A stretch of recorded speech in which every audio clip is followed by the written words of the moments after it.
Sejak kapan kamu dikasih tahu kalau sampah plastik bisa didaur ulang? Terus kalau berhasil daur ulang, sampah-sampah plastik ini jadi apa?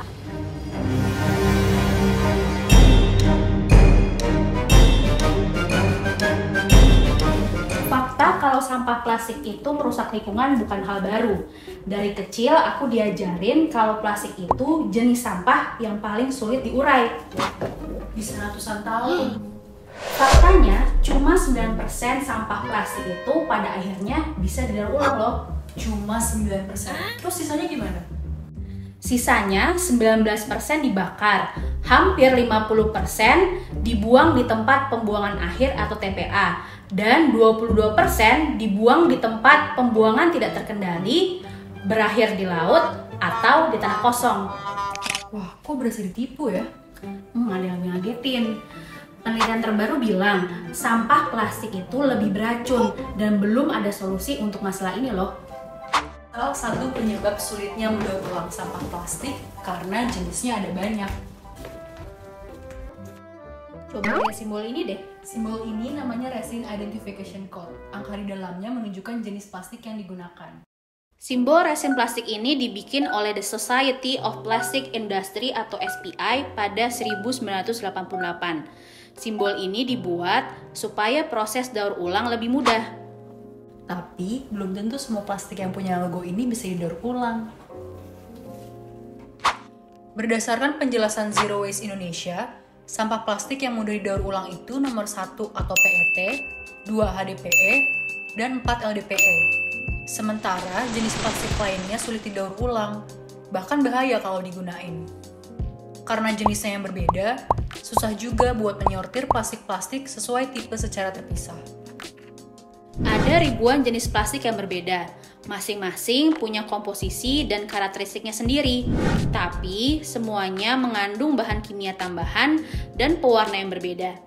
Karena itu, kemasan plastik nggak bisa didaur ulang bersamaan. Misalnya nih, kamu beli satu paket makanan cepat saji. Satu kemasan aja mengandung berbagai jenis plastik sekali pakai, mulai dari botol plastik, terus tutup botol, dan peralatan makan. Nah, barang-barang ini nggak bisa didaur ulang bersamaan, soalnya mereka tuh termasuk jenis plastik yang sulit diurai. Di Amerika, sampah kemasan siap saji kayak gini bahkan enggak dikategorikan sebagai sampah daur ulang.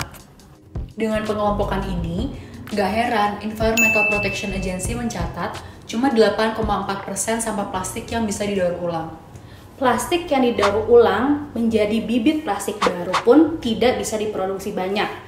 Biaya daur ulangnya lebih mahal dibandingkan memproduksi plastik baru. Di Jerman misalnya, cuma 15% dari seluruh limbah plastik di sana yang didaur ulang. Harga plastik daur ulang 230 euro per ton lebih mahal dari plastik baru. Kalau emang daur ulang sampah plastik seribet dan semahal itu, apa benar memilah sampah plastik di rumah-rumah masih efektif? Atau kita cuma kemakan janji palsu? Ternyata perusahaan gas dan minyak bumi adalah biang keroknya. Temuan dari NPR dan PBS Frontline jadi buktinya. Mereka menemukan kalau perusahaan gas dan minyak bumi yang dari awal mencetuskan ide recycle ini sebenarnya nggak yakin-yakin amat kalau bahan-bahan plastik bisa didaur ulang dan mendulang uang. Efeknya sih nggak sederhana ya, soalnya bertahun-tahun dikasih janji palsu kalau sampah plastik bisa didaur ulang, orang-orang jadi nggak merhatiin seberapa banyak sampah plastik yang mereka hasilkan. Perusahaan juga terus mengambil keuntungan dari sini dengan memproduksi barang dari plastik. NPR dan Frontline PBS melacak hampir selusin proyek yang dipublikasikan oleh industri minyak dan gas mulai tahun 1989, fokus pada sejumlah proyek yang mengajak masyarakat untuk mendaur ulang sampah plastik. Industri ini mendanai mesin pemilah, pusat daur ulang, bahkan NGO untuk meyakinkan masyarakat. Kalau kata Greenpeace sih, mengurangi produksi plastik masih jadi satu-satunya solusi masalah ini.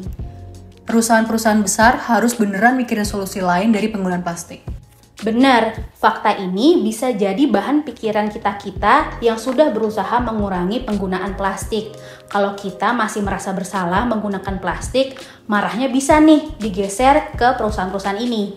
Dan pemerintah dan negara-negara pengekspor sampah. supaya kita yang dikondisikan menggunakan plastik bisa mengurangi penggunaan plastik di kehidupan sehari-hari.